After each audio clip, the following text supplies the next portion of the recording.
Tonya Kappes. I'm a USA Today best-selling author of cozy mysteries. I write 7 different series, and every week I come to you reading one chapter of one of my books. And this week, the chapter we are reading in chapter 1 is from Canyons, Caravans, and Cadavers. Welcome! Mayor Courtney McKenzie wore a t-shirt with the logo of Normal, Kentucky and a pair of capri length khakis, appropriate attire for the warm spring night we were having in our tourist town embedded deep in the Daniel Boone National Forest. I'd like to welcome everyone to Happy Trails Campground on behalf of Mae West. We are here to honor her with a key to the city for her hard work over the past years to boost Normal's economy. My chin dropped to my chest, causing my long, curly brown hair to fall over my shoulders and shield my red face from all eyes on me.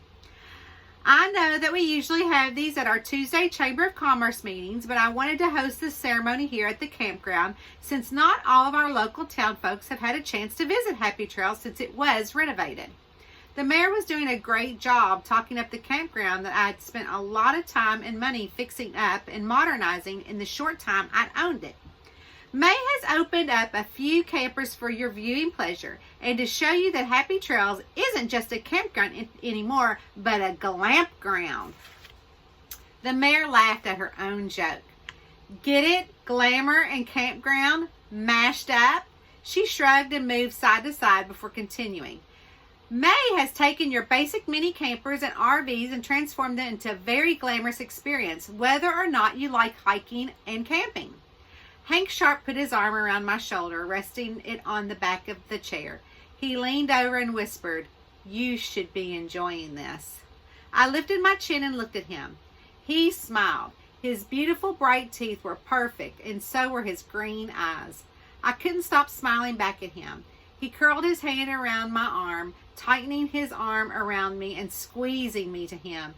His lips met my temple with a soft kiss that made this day even more perfect than it already was. Mae West! The mayor had finished her speech. The crowd of locals had come to the campground to see me receive the key to the city, were clapping from the rows of folding chair behind me. When I stood up, I turned around and I waved to them.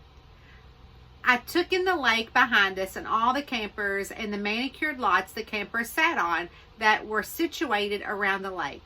The fountain in the middle of the lake spilled over into a magnificent water feature as it aerated the lake. The tiki hut next to it was open for business for the campers. This is where campers could pick up some food from Normal's local restaurants. Mae, if you'd like to join me and Principal Bass from Normal High School up on stage, we'd like to present you with the key now. The mayor waved me up. On my way up to the stage, I glanced over at Mary Elizabeth Moberly, my adopted mother. She was tapping her index finger to the corner of her mouth, which was her way of telling me to smile. "Shoulders back," she mouthed while trying to get me to use all the techniques I was taught in etiquette school over 12 years.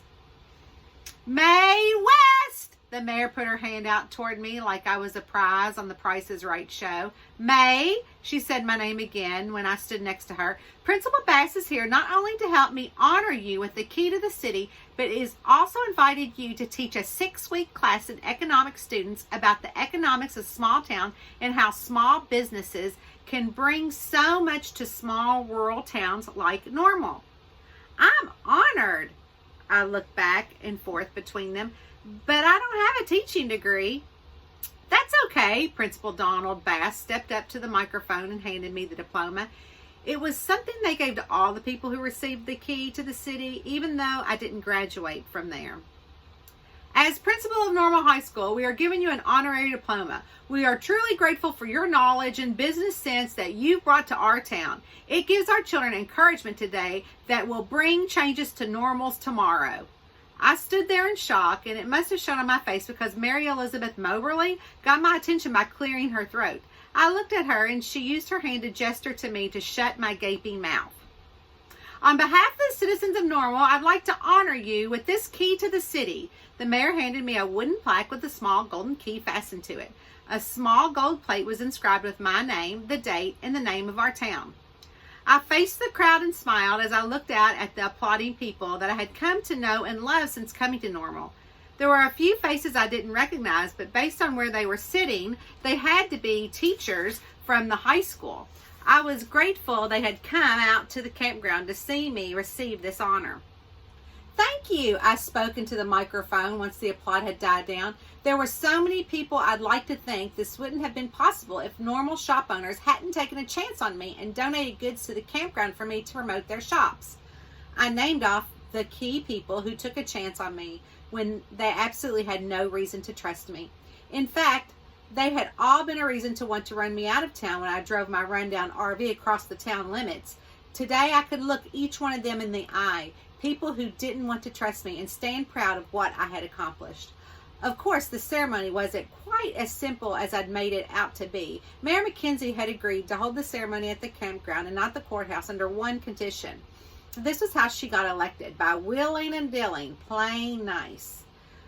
We'd also like to take a moment to honor another wonderful citizen in Normal who has also had a great impact on our economy. If it wasn't for her, our little town would have taken an economic hit if the world hadn't thought Normal was unsafe. The mayor wasted no time knocking me out of the limelight with my 15 seconds of fame was over. Although I have to say those 50 seconds were glorious, and that I was really looking forward to 6 weeks to whip the minds of these young hooligans into shape. I zeroed in on Principal Bass's son, Davy. Davy and I had a little history together. At the beginning of spring, Davy and his friends stole an RV from guests at my campground and did a little partying in it at Kissing Point, a remote area in the national park where kids went up to do what kids like to do. The judge had ordered Davy to community service, and all of his work was at the campground. Now I'd been able to keep an eye on him at school. I'd made it my mission to not make his life so easy because his little joyride had nearly caused me to lose my campground and go bankrupt. Violet Reinhammer is not only the new editor-in-chief at the Normal Gazette, she has been awarded the National Park Magazine Reporter of the Year with her coverage of the prison break that put Normal in the national spotlight. Mayor McKenzie smiled at Violet. Yep, in order for the ceremony to be held here at the campground, I had to agree to share the limelight with Violet Reinhammer, a big pain in my you-know-what. At least I wasn't likely to see her after today unless she was going to do a segment on Channel 2 where she was a regular contributor. As principal of Normal High School, we'd like to honor you by giving you an honorary degree in journalism and extend an offer to you to mentor our young adults in the NHS Telegram for 6 weeks. He was talking about the Normal High School student-run newspaper. I'm just shocked! Violet flipped her long blonde hair to the side, letting it cascade down one shoulder in dripping curls, her perfectly lined lips and exposed gleaming teeth that exuded charm. Her bright eyes twinkled as she bounced with giddiness. Although I wasn't paying much attention to her, I thought it sounded like she'd gotten more applause than I did. Did he just tell her he's going to work at the school too? I leaned over and asked Mayor McKenzie, gripping my key to the city and diploma so tight that my hand started to hurt. Yes, the mayor confirmed with a nod and then shushed me like I was 10. I jerked around and put a smile on my face while they gave their closing remarks. Be sure that you stay for the reception. Just like May always does, the local restaurant and businesses have graciously donated not only their products, but their time to come out and support our 2 wonderful citizens. The mayor stepped back and gave us one last round of applause. As soon as everyone stopped clapping, I hightailed it down the steps of the stage, passing Ethel Biddle on my way down. I hope you don't mind, was how Ethel started her conversation with me. I took Roscoe down to your RV. Your door was unlocked. You unlocked my door? I questioned. She ho-hummed, seeing nothing wrong with her actions. Roscoe wanted to visit with the mother of his children, so I let him go right on in. Roscoe was Ethel's dog. He and Fifi, my former prize-winning poodle, had done the unthinkable, and Fifi had gotten pregnant, stripping her of her award-winning heritage. At the time, it seemed like one of the worst things that could ever happen, but in the end, and like most things, it all turned out fine. Fifi came to live with me and Roscoe, and Fifi became parent to the cutest babies. Soon after, I made sure that wouldn't happen again and had Fifi spayed. If you'll excuse me, my public awaits. She picked up her neck skin. Me. The pitch in her voice moved up and down with an octave. Me. I moved out of the way of the banjo player and the fiddle player to make room for them on stage. Ethel wasn't just the owner of Smelly Dog Grooming, the only pet groomer in Normal. She was also the lead singer of Blue Ethel and the Adolescent Farm Boys.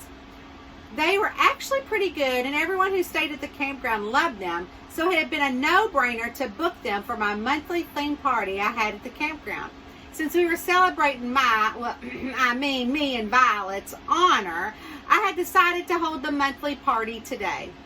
Congratulations, Maybelline! My foster brother turned adopted brother, Bobby Ray Bonds, gave me a big smack on the back with his free hand while the other gripped a beer can.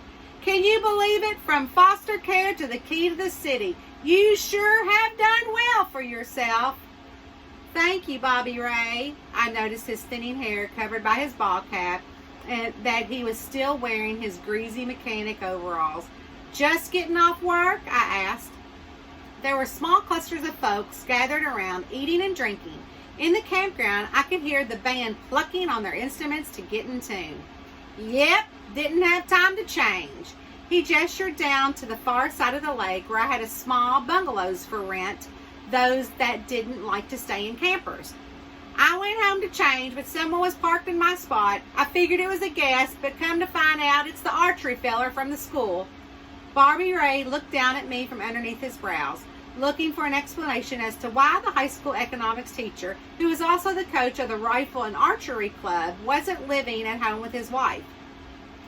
Bobby Ray, you lived with Mary Elizabeth too long, I tasked, referring to how nosy and gossip Mary Elizabeth was. He didn't live with me long enough, Mary Elizabeth came out of nowhere. You did mighty fine up there with your speech, but you've got to remember, tits up, shoulders back, doing the motions as she did it. Thanks for coming. I reached over and hugged her, ignoring her critiques. I'm going to get me some food. My stomach grumbled from the delicious smells coming from the campfires in the stone fire pits that I provided at each lodge. You want something? I'm so hungry, my belly thinks my throat's been cut out, she snickered, nudging me. On our way around the campground, I made a quick pit stop to my little RV and let out Fifi and Roscoe. Both darted out with their noses up in the air as they were running to smell the food. They were on a mission. Even though today was a day of celebration, I kept the rules of the monthly theme party the same. If you were staying at the campground and wanted to participate, I asked you to make some sort of food to share with the group, taking a little from each campfire stove to fill a plate. Along the way, they got to know other fellow campers so they wouldn't just know me and Dottie Swaggart, the campground manager. Campfire chili. My mouth watered just saying what the first camper had made. Do you want some? I asked Mary Elizabeth as she took a bowl for myself. She was too busy talking to the campers and bragging on how I was her adopted daughter, so I left her behind and started making my way around the campground. When I got to the bungalows, I noticed Coach Scott Goodman and a few of the students in his club were having target practice with foam targets for their arrows. His normal high school archery and rifle club suit showed he was proud of his job as a coach. Coach Goodman stood about 6'1" tall with a nice head of blonde hair that was a wee bit of weight to it. But the way he filled out the tracksuit, I could tell he took care of himself. Hey, Coach, do you want some chili? I asked him, holding out the bowl for him to take. I noticed that he was wearing his wedding band. Nah, I'm not hungry, just enjoying the kids, but I might have to get some of that later, he nodded and eyed my bowl.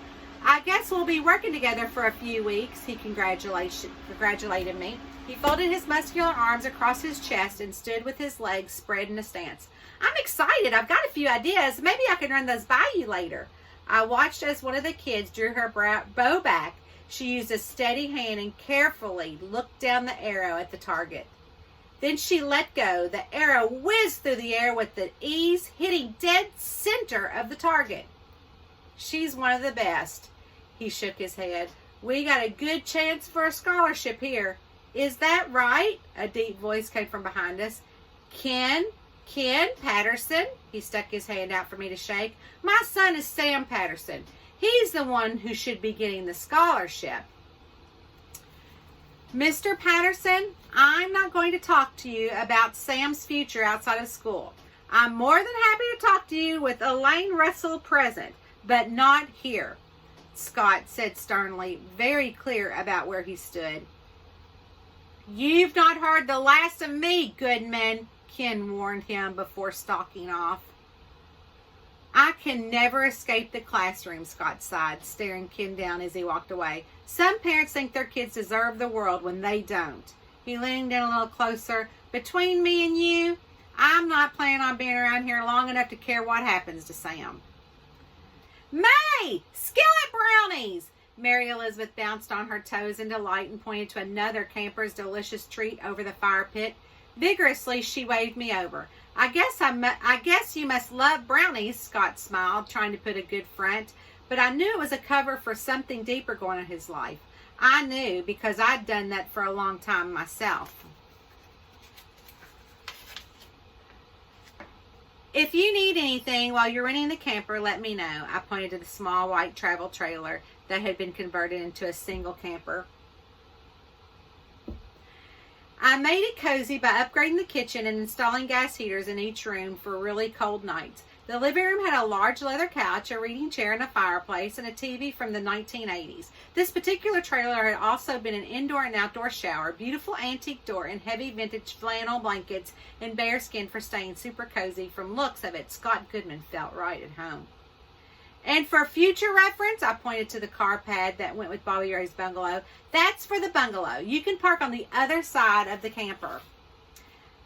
Oh, I know. The dude made me all well aware of where he parked his heap of junk and chewed me a new one.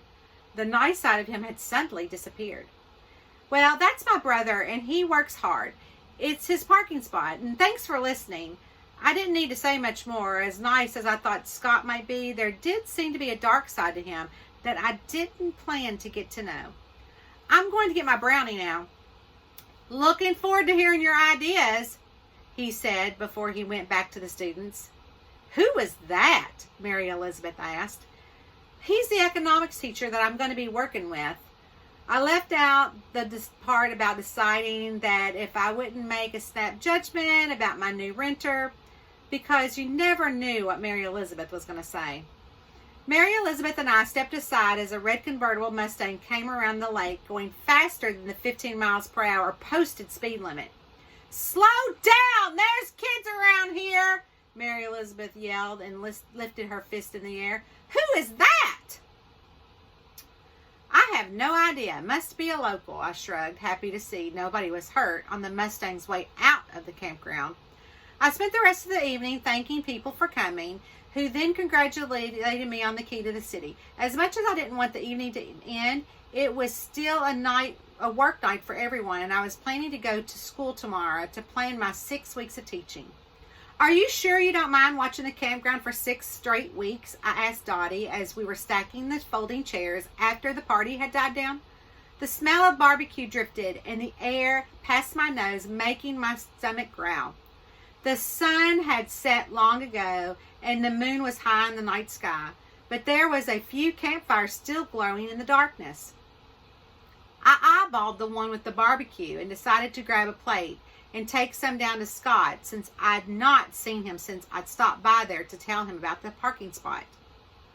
What on earth do you think I did all those years before you came? Dottie asked with a snarky tone. I like to think you needed me, I winked, but you're right. I'd never be able to run this place without you. Dottie Swaggart was the manager of Happy Trails when I came around to claim the campground that had been put in my name, illegally. It was the only thing the government didn't seize when they threw my ex-dead, specifically murdered, husband, Paul West, in jail for running a Ponzi scheme. It wasn't Dottie's fault that Happy Trail was all run down when I got here. Pa hadn't paid any attention to the place, but things worked out in mysterious ways. I never could have imagined living in a camper, never mind running a campground. It truly had been a blessing. I do need you. Dottie was a softy at heart. She didn't look at me when she said it, since she was too busy fooling with the top snap of her cigarette case. Listen, you tell them kids that they don't expect things to just be handed to them. They need to work for it. She pointed her pointer and middle finger at me with the cigarette in between. I'll leave that up to their parents. I wasn't about to go on over and tell those kids what they need to be. I wasn't a parent. I had no idea how to be one. I'm going to get Scott a plate of food to help break the ice. Break the ice? She asked. Her face glowed from the light of the lighter.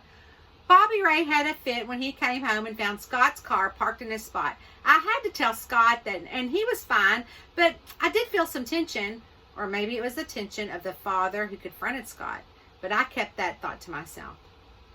I don't want anything to be weird between the real teacher and me while I'm teaching them about how I got the campground up and running. That's what you're going to teach them? She asked as a puff of smoke barreled out of her mouth. Heck, I can teach them that. No, I thought I'd teach them how I created a business plan to bring the campground back to life and how I went around to all the normal shop owners to ask for their help. It sounded so simple when I said it out loud. Gosh, I said, gnawing the edge of my lip. I hope I've got enough to fill 6 full weeks. Sounds to me like you've got enough for a day. You need some planning, her brows lifted. Well, that's what I'm going to see Scott for. I gestured toward his travel trailer. Fifi made a couple of yipping noises when she saw me from a distance and ran my way, with her tail up in the air wagging. I'll see you in the morning before I go to school. Sounds good. She snuffed her cigarette out on the bottom of her shoe. Don't worry about a thing, not even Fifi. I'll be sure she's taken care of. You're the best, but don't give her any hot fries. I wagged a finger at her as I started to walk away and make my way around the lake. Dottie loved those hot fries from the vending machine. I'd caught her giving some to Fifi several times, and that crazy pooch loved them. I'm serious. If Principal Bass doesn't do something about Goodman, I overheard from a woman sitting around a public campfire near the pier on the lake with a group of women. She had on a normal high school sweatshirt. My husband is going to have to take matters into his own hands. Goodman has no idea what Ken is capable of. Another woman held up a beer can, and the group of women held theirs up and gave a cheers. I hope they don't treat me like that, I said to Fifi, and walked over to the Dutch oven where the guests of Happy Trail were still enjoying the aftermath of the party. Smells good. I leaned over the pot and took a nice long whiff. Help yourself. One of the men handed me a plate. We are really enjoying ourselves. I'm so glad. I hope you take time to head into town after one of your hikes and visit all the shops. I took a bun from the card table and added some barbecue along with a scoop of coleslaw on top. If my wife has anything to say in that matter, we will, he joked, followed by a round of other men agreeing with them. Fifi took her turn running around the group of men and sucking up all the dropped food like a vacuum. Let us know if you need anything. I wanted to make sure every guest knew we were always there for them. It was the little touches like this that made the campground feel like a cozy home away from home. Good night, I called over my shoulders. As my eye glanced towards the lake, I noticed the group of women was still sitting around the public campfire with their beers. The back of one of the sweatshirts read Patterson's mom. I rolled my eyes, remembering those parents from high school. Squeaky wheel gets the oil, my mom used to say when I'd come home crying about something someone had gotten that I didn't. Things that led in the choir to the school play. Granted, it was elementary school, but she was right. Scott, you awake? I knocked on the door of the little travel camper, feeling pretty confident he was since the light inside that the campers were on. It's May West. I brought you something to eat and wanted to focus on the plan for my 6 weeks in your class, I said to the closed door. Fifi stood next to me, wagging her tail and looking up at the door too. I put my ear up to the door and heard the record player. This was another vintage touch I'd added to the camper. I'd bought a record player and a wide variety of records so every camper would be able to find something that they liked. According to the survey from campers who had stayed in this camper, the record player was a big hit.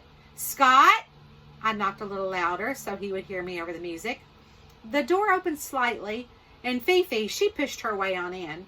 Fifi, no! I scolded her and watched her little fluffy white body run in, pushing the door open more. Fifi, come back! The music was so much louder with the door open, and the sound clashed with Fifi's loud and piercing bark. I took a step inside. Scott! I screamed. All the muscles in my body relaxed. The plate fell. The food splattered all over the body of Coach Scott Goodman and the arrow in his back. Chapter 1, Canyons, Caravans, and Cadavers. Enjoy!